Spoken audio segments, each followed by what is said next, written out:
Hi, and welcome back to this week's episode of Science with Dr. CK and my new series, High on Health. Today, we're going to talk everything CBD. Well, let's go ahead and get started talking about our topic for this week, CBD. Well, what prompted me to do this episode was the fact that everywhere you go, you see CBD. From health food stores to gas stations to pharmacies to vape shops, spas, you name it, you can find CBD. And you might wonder why all of a sudden have we seen CBD just pop up and be sold everywhere? Well, a big part of that is due to the 2018 Farm Bill. And we'll talk about that in a few minutes when we talk about regulations. So, what is CBD? Well, CBD comes from a plant called cannabis. The scientific name is Cannabis sativa. And the cannabis plant has been used for centuries as a source of fibers and food, oil, and medicine, as well as for recreational and religious purposes. The cannabis plant contains over 500 compounds that have been identified so far, and more than 80 of those have been found to show biological activity. Two of the most well-known or well-studied compounds include THC and CBD. THC is also known as delta-9 tetrahydrocannabinol, and CBD, also referred to as cannabidiol. Now, CBD was actually first isolated in 1940, and then in 1963, the structure was characterized. So, what is the difference between CBD, THC, marijuana, hemp? I realized last year that I myself had no idea. And when my girlfriend spoke to me about what my thoughts were on CBD, my response back to her was, yeah, I'm good. I don't want to get high. And it just showed me how much I didn't know. And I guess really inspired me to share with others what I find out and do some research on it. So this is the result of that. Well, cannabis has two plant species, essentially. You have the hemp plant and you have the marijuana plant. Now, the hemp plant contains at least 20% CBD and less than 0.3% THC, while the marijuana plant contains 10% CBD and more than 20% THC. Okay. Now, if we actually look at the structure of THC and CBD, one of the things that you'll see is that the structures are very similar. One of the biggest differences is that with the THC plant, it's actually a 3-ringed structure. So all 3 of these are rings with an oxygen in the middle of this ring. And with the CBD structure, you have what we call a hydroxyl group, an OH group, like alcohols. That's essentially OH is at the end when a substance is being classified as an alcohol. So that's the major difference when we look at these structurally between these two. And, it is, I don't know, some people might find it hard to believe that small difference in a structure can have a huge impact when we're talking about how a substance reacts chemically and its physical and chemical properties. So CBD and THC, another difference aside from their structure is that the THC is the component of the cannabis plant that gets you high, that gives you that euphoric feeling. And CBD and THC act very different when it comes to the receptors that the CBD has naturally in our body that we're going to talk about. And here we go. So just like our body has biological systems including the digestive system, the muscular system, the lymphatic system. It was discovered that our bodies have an endocannabinoid system. Okay, so me personally, went to college for 8 years, got a PhD, taught at a university, 17 years. I had never heard of an endocannabinoid system until last year.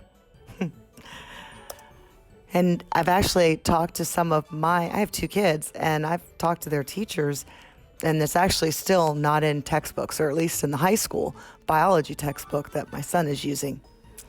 So we still have a long way to go to education, but I personally believe education is key. So let's talk a little bit about this endocannabinoid system. Well, the endocannabinoid system is composed of endocannabinoids. Woohoo! Okay, so what is an endocannabinoid? An endocannabinoid is essentially a signaling molecule, and it's also endogenous. What do we say? What do I mean when I'm saying endogenous? What I mean is that this is a natural occurring substance that our body actually produces, okay? It's lipid-based. Now, when I say it's lipid-based, I tell people when I talk about solubility, think about oil and vinegar dressing, okay? So if you have oil and vinegar dressing, you make some up and you set it down in the bottle, what happens to it? It separates. You end up with 2 layers. And the reason for that is because our oil molecules are what we call hydrophobic, meaning they don't like water. And obviously water is going to be hydrophilic, meaning it likes water. Another saying that a lot of people will say is like dissolves like, okay? And so because these endocannabinoids are lipid-based, that means that their water solubility is very low, okay? They're retrograde neurotransmitters, meaning that they actually transmit back to the cells, actually will transmit back to the system. And they bind to our cannabinoid receptors, or CBRs, okay? What else makes up our endocannabinoid system? Well, we have endocannabinoid receptor proteins. Now, these are found in the central nervous system, including our brain, and are also our peripheral nervous system. So our endocannabinoid system consists of endocannabinoids. Now, these are the 2 that are naturally occurring in our bodies, and receptor molecules, and then also enzymes and transporters, essentially things that will be used to synthesize or degrade these compounds. Well, what is our endocannabinoid system responsible for? Okay, it's responsible to maintain balance of every system in our body. Okay, not only does it maintain balance in every system, it maintains balance between systems. And so the disruption of this particular system in our body is shown in many diseases and conditions that people have. Now, there's still a lot of research. We're still a long way away from really knowing all of the potential benefits and exactly how these systems interact and how these molecules really play a part. But right now, it's been shown that, conventional medicine is not safe and effective at really treating this because it doesn't treat the real problem, okay? And so, cannabis, since our body already has natural receptors for these molecules, a lot of times what it might be is that somebody might just not have enough of that substance being produced naturally in their brain, and they might need some more, okay? And so cannabis resolves a lot of conditions because it fixes the endocannabinoid system that's been disrupted. And so far it's been found that this is the only medicine that can do this. And because of this is really demonstrating scientific evidence that cannabis actually is a medicine, and a lot of people, I don't know, I guess there's just such a stigma Whether it goes back to, I don't know if you guys ever watched the movie Friday there, just people smoking pot, getting high, all of this, so there's just this huge stigma that has been on cannabis. And I think that has really diminished what the possible medical benefits could be. Okay. So the fact that cannabis is tied to these receptors and our body has this natural system shows that it can be a medicine. And guys, a lot of medicines came from plants and fungus. What about penicillin? Okay. Mold. That was what helped to discover penicillin by accident. Aspirin. Okay. People used to chew on the willow bark and then they noticed that it had this antiseptic feeling. That's where aspirin was discovered. So, we have based medicines on natural substances for years. There's really no difference here except for the stigma of getting high, in my opinion. Okay, so if we look at THC versus CBD, all right, THC is one of the psychoactive components of the cannabis plant, okay, one of those endocannabinoids that has psychoactive properties. Meanwhile, CBD is non-psychoactive. THC has strong binding to our CBD1 and CBD2 receptors. Meanwhile, CBD has a weak binding. And so what they say with this part is that, a lot of times if something binds very strongly, then it can also have some unwanted side effects. And so CBD might actually be preferred because it's not going to give you those unwanted side effects because it's not binding very strongly. Okay. All right. We're going to keep going here. So hopefully you know a little bit now about the difference between CBD, THC. We'll talk some more here, but let's talk a little bit about regulation. Okay. Well, parts of the cannabis sativa plant have been controlled under the Controlled Substances Act since 1970, guys.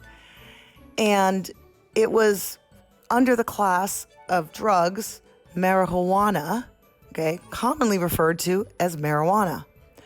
And marijuana was listed as a Schedule I drug in the Controlled Substances Act. And this was really due to the fact that it has a high potential for being abused. It's attributed to its psychoactive effects that it produces. And, really and truly at that time, the absence of currently accepted medical uses for the plant in the U.S. All right. Well, cannabis is and has been, I remember in the 1980s, the drug wars, and, cannabis was a huge part, of what they looked at. Well, it has been probably the most widely used illicit substance worldwide. It was estimated in a study that 183 million users in 2017, people that have either current or past users. And 18% of people 12 and up had reported that they used marijuana. And 1.5% in this age category met our diagnostic criteria for a cannabis use disorder. All right, to me, that's pretty darn scary. Like I said, I have an 11-year-old daughter and a 14-year-old son. And a lot of times as kids, we try things because we don't know any better. Well, the DEA placed cannabis in its Schedule I of the Controlled Substances Act. Now, even though the DEA did this, 10 states have legalized it for recreational use, and 32 states have legalized its use for medicinal purposes, and it might be more now by the time you watch this. So the source of CBD is critically important when determining what exactly its legal status is, quote unquote. Well, the cannabis plant, the species encompasses both marijuana and hemp, all right? And how do you differentiate marijuana from hemp? Well, you can do it scientifically, looking at the genotype, the phenotype, okay, things like that. But really and truly, from a regulatory standpoint, the difference is the concentration of THC, okay? Hemp was actually, bred so that it has less THC than the marijuana plant, okay? So limitations on THC concentrations, they differ internationally, all right? In the United States, THC cannot exceed 0.3% or 0.3% in order for it to be legal in the hemp plant. All right. Well, as of February 13th, 2020, the Food and Drug Administration has not approved a marketing application for cannabis for the treatment of any disease or condition. The FDA has only approved 1 cannabis-derived and 3 cannabis-related drugs. Now, these approved products are only available with a prescription and from a licensed healthcare provider. All right, one of those approved drugs is Epidiolex, okay? It is essentially a purified form of CBD, and it's used to treat seizures that are associated with a very rare disease. Okay, actually 2 very rare diseases in children, okay, ages 2 and older. Now, what this really means, if you look at this and you look at the big picture, is that the FDA, this drug is a purified form of CBD, and again, it's synthetic, which means it's created in a lab. But by the FDA saying that this drug can be used for these 2 syndromes, okay, that means that the FDA has approved or concluded that the drug is safe and effective for the use of those 2 particular conditions, okay? That's really what that legal mumbo jumbo means. The other approved drugs include Marinol and Syndros, which the therapeutic uses in the U.S. include treatment of anorexia. Now, again, they're using these drugs to treat anorexia. However, it's anorexia that is associated with a condition, and it's associated with weight loss in AIDS patients. So those are the conditions that somebody has to meet in order to qualify to be prescribed this drug. All right.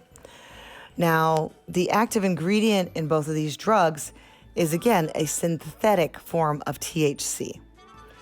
And the third approved drug, Sesamet,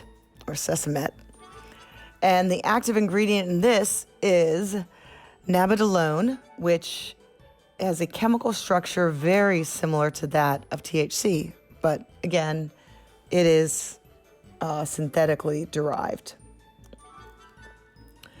Now, one of the things that I'll include in the description on this video, but honestly, you can just go to the FDA. This is one of the main web pages, and find out where the FDA stands, what's been done lately. They have frequently asked questions. There's a lot of information that if you just go to the website, you can find yourself. It just reminds me when I was teaching that students, whenever I gave them a research assignment, back in the day when I was in school, we had to actually physically go to a library, find a book, and copy the article out of the book. Then let me tell you, I was excited when I was in college, and if the library didn't have the article, you could go, and there was a thing called interlibrary loan, and they would get it from another library, and then they would print you off a copy. Then they started doing it electronically to save paper. But regardless now, students, they just want to go on the web and type something in. And the one thing that people forget is that anybody can post anything on the internet doesn't mean it's true. So I would always have students use reliable search engines, scientific articles. What people don't understand, when something is published in a scientific journal, it has to undergo a peer review process. And what that means is that the people that submit that article, the researchers, they submit it to the journal. The journal has other people that are considered to be experts in the field, people that have been doing similar research. Those people review it for its content, for whether or not what they're saying could actually be valid. Okay, so it undergoes a review process. It's not somebody creating a web page and just posting a bunch of information. All right. So, sorry, I'll get off my high horse on that one and we'll move on. Something else that you can find on the FDA's webpage is the latest that I found. Congress has been reviewing. I will tell you this. So people that are in the cannabis industry are, those that are doing things the right way are begging the government to regulate it because there's so much crap out there. Okay, I'm sorry. A CBD bath bomb. All right? CBD shampoo. I'm going to talk in a few minutes, but the actual absorption of CBD through your skin, if it is not in a form that increases the bioavailability, you are throwing your money in the toilet. You should save your money. Or you know what? Send your money to me. I'm kidding. So anyway, going back to this, the FDA, cannabis policies for the new decade. They keep having these hearings in Congress and trying to get some direction from the FDA. Come on, regulate this stuff. There's so many people producing stuff that is just crap. And what really bothers me with that, aside from people being taken advantage of, is that people that might actually benefit and need CBD don't want to try it because they don't know. They have no idea what's good, what's not, what to look for, or maybe they've tried and it didn't do anything. Hey, I will tell you something. If you try CBD, and especially like an oil, okay, sublingually, and within 15 minutes, and I'm not talking about getting high, okay? I am talking if you don't feel a relaxing effect within 15 to 20 minutes, either one, your body may not need any more CBD, or two, you just bought a bunch of crap. So Congress has been doing these hearings and just taking in information so that they can produce some more regulations on CBD. Now, one of the things that the FDA will do, and that they can do, is issue warning letters. So if you go to their website, you'll see companies that they've issued warning letters to. Okay, they issued 15 warning letters that I saw as of February 24th, 2020. And some of the things that will be said in this warning letter, things like the claims on your website establish that your products are unapproved new drugs. So people have to be very careful about their wording. Now, that being said, the FDA is an agency with multiple missions and very, very little budget for enforcement. So I think it's just really difficult for the FDA to keep up with everybody and all of the misinformation that's being put out there. Furthermore, your products are misbranded drugs under this section. The FDA has also determined that your products are unapproved new animal drugs. People are advertising, CBD for their pets, CBD treats for their pets. I'm not saying some of the stuff is actually legitimate, but there's a lot of stuff that's not. I'm hoping that changes in the next year or so. Well, if we look at the DEA, all right, our Drug Enforcement Agency, on May 22nd of 2018, there was an internal directive that the DEA put out and basically said that products and materials that are made from cannabis plant and which fall outside of the CSA definition of marijuana, such as sterilized seeds, oil, or cake made from the seeds and mature stalks, are not controlled under the CSA. All right. The problem with this was these parts are not viable components for CBD. Okay, let me say that again. Hemp seeds do not contain any appreciable amount of CBD. Does it have some in there? Maybe. A teeny little bit, trace.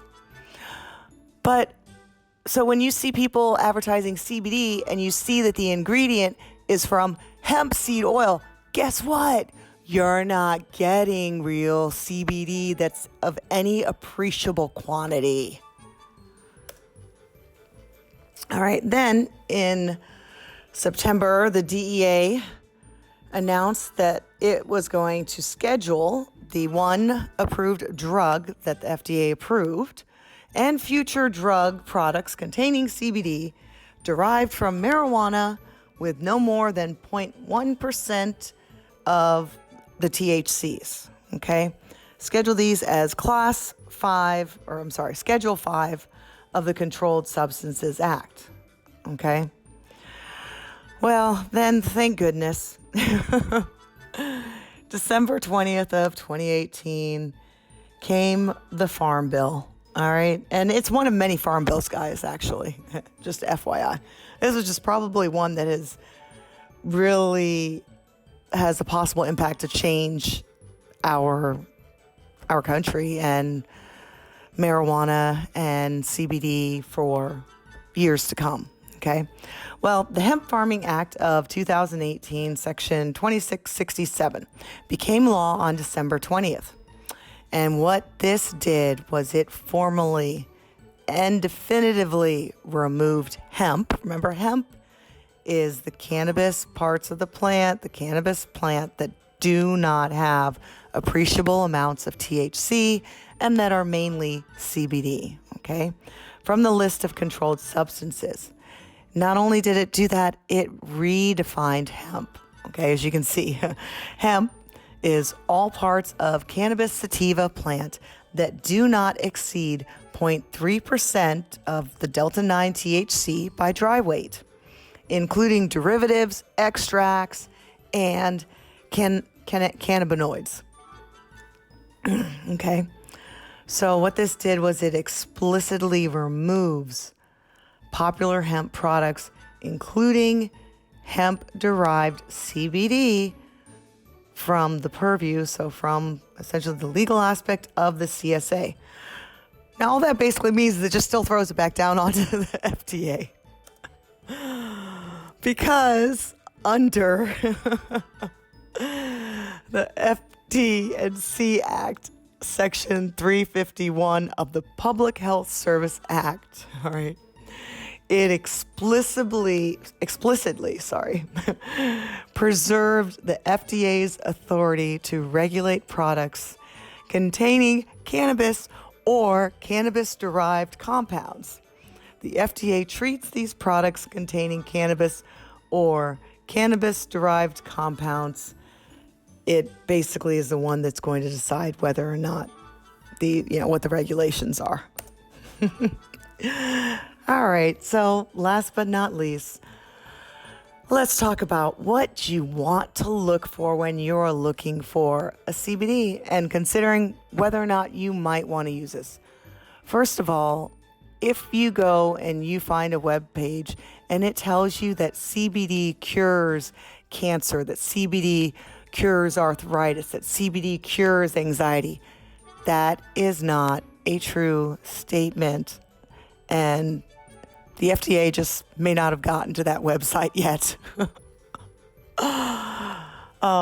What you want to look at is that the product is made in the USA. All right.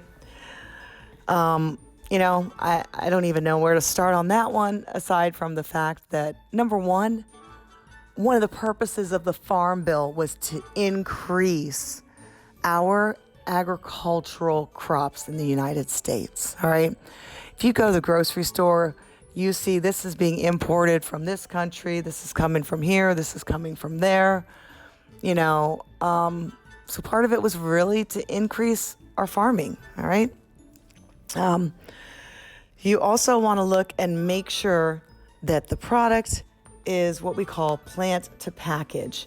So you want to make sure that it doesn't have any other substances that are synthetic compounds that are put in there, okay? That's extremely important. Another thing that you want to make sure is that it is liposomal, and you want to make sure that it's patented, and you want to make sure that it's organic, okay? So let me talk a little bit about the organic. When I was working on my PhD, part of the work that I did was in an area called phytoremediation. I have several papers published in this area. What is phytoremediation? Phytoremediation is essentially a plant's natural ability to remove compounds from the environment, okay? Phytoremediation is huge. It's considered a green technology because you're really just using nature to remediate nature that we've screwed up by contaminating it, all right? That being said, I was really curious. I'm going, I wonder if the cannabis plant could be considered a phytoaccumulator. All right, what a phytoaccumulator, there's different mechanisms for phytoremediation. One of them is phytoaccumulation. And what phytoaccumulation is when a plant will absorb some nutrient from the ground, and most likely we talk about those nutrients being contaminants, because that's what we're looking at when we're doing phytoremediation. Will it absorb contaminants from the environment? Well, lo and behold, and then store it. What it does is it absorbs it, and then it stores it in its tissues. Well, research has shown that the cannabis plant is a phytoremediation plant. It will absorb heavy metals, including cadmium, zinc, lead. Okay? It will also absorb radionuclides. It'll absorb PAHs, or polyaromatic hydrocarbons. All right, so the fact that the cannabis plant can absorb these, what we would consider in large quantities, pollutants, means that you want your CBD to come from a facility where you know that hemp, industrial hemp, has been grown organically, so that soil is free from any of these other possible contaminants, okay? Let's talk a little bit about liposomal delivery. You can look at my previous video on what a liposome is to review it or to get some information if you didn't see that one before. Well, when we talk about CBD and we talk about nutrition in general, all right, CBD itself is only 6% bioavailable. If you remember the structure that I showed you guys, all right, that is not a structure that loves to be in water. It's like that oil and vinegar salad dressing, okay? It's going to separate out. So you can imagine that it's not going to get absorbed very easily by your body, all right, with our bodies being the highest percent, 90-something percentage of water. And so CBD itself only has a 6% bioavailability. So I laugh when people ask, well, what sort of strength do you need? And, this bottle contains 5,000 milligrams of CBD. And I'm going, okay, well, that might be all well and good, but if your body's not going to absorb it, it doesn't mean anything, okay? It doesn't matter how high that concentration is if you're not going to absorb it. And so bioavailability means that it is not only, it can be absorbed, but then it is also available in your bloodstream for your body and your cells to use it, okay? So in looking at this, I'll tell you personally, I am not a fan of inhalation, because no matter what, when you are inhaling a substance, that, like smoking it, you are damaging the hair in your lungs, okay? So the liposomal delivery, I believe personally, is one of the best options. One of the things I did want to talk to you a little bit about was another thing that I discovered is a lot of people don't know full spectrum versus broad spectrum, okay? So what does it mean when you see a CBD bottle and it says full spectrum, all right? It's pretty easy. Full spectrum means it has everything and anything that is available in a cannabis plant, including THC, okay? So if you buy a full spectrum CBD oil, it is going to have, if it's in a form that your body is going to absorb, yeah, it will get you high because it will have THC in there. So, and depending upon your body's chemistry, some people may feel it more than others. All right. The other type that you can have is broad spectrum. All right. Broad spectrum can contain at least 2 of the phytocannabinoids produced by the cannabis plant. All right. That's one thing that a lot of companies are asking, they're asking for regulations on, broad spectrum could be 2 of the phytocannabinoids, or it could be 20 of them. But regardless of how many of them are there, it's the broad spectrum that should have the non-detectable amount of THC. All right. So even with the full spectrum, let me clarify this. Even with the full spectrum, it should have less than the 0.3%. Now, I will tell you this. I have personally gone to several different websites and looked at their certificates of analysis. And I was shocked that these certificates of analysis were posted that had more than the 0.3% THC.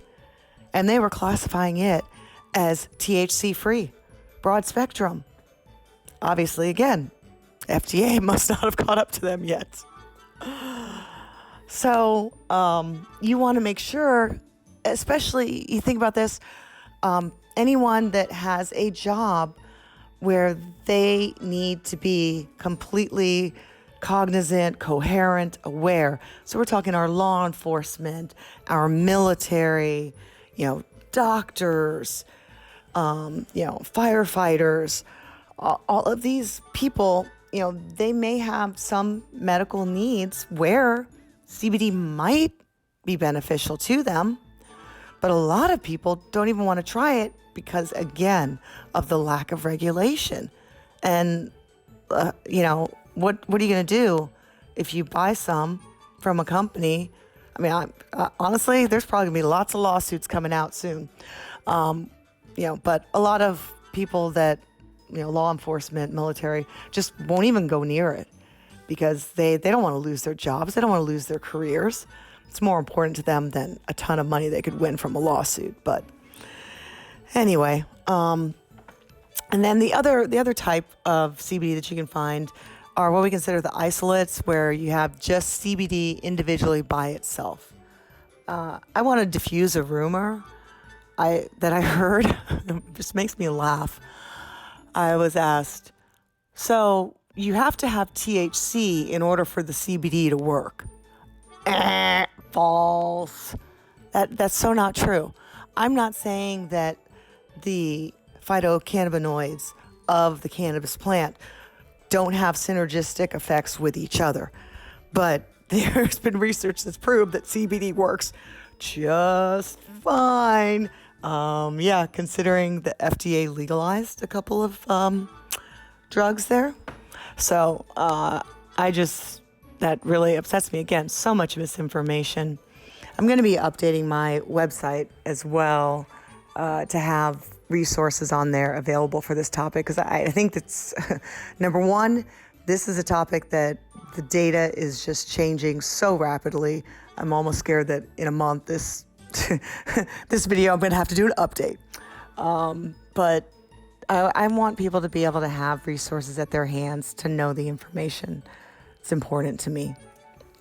All right, so last but not least, I told you I'd give you my personal recommendation.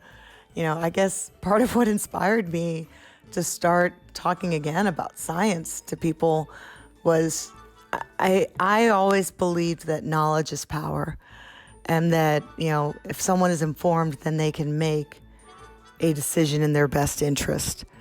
And so I was very fortunate to be shown CBD ONE, which is a patented liposomal, organic, made in the USA product by JOAO. And, again, there's what the exact medical benefits, aside from anorexia for patients that have AIDS, and the two epilepsy disorders for pediatric patients. The jury's still out. We think, personally, those of us that believe in CBD, that it is going to change. You think about it. Think about penicillin. Think about aspirin. Okay? Like I said before, those were substances that came from natural occurring plants, and in the case of penicillin, mold. So, they really do believe that CBD is the next, vitamin C. And so, we'll just have to see what happens, and I will keep you posted. And whenever I find out new information, I will definitely update. So, I have a bunch of references that I use for this. Thank you so much for joining me for our weekly dose of H2O on Science with Dr. CK. Join me next week as we will continue to explore nutritional topics and things that you might find important to your health. See you next week.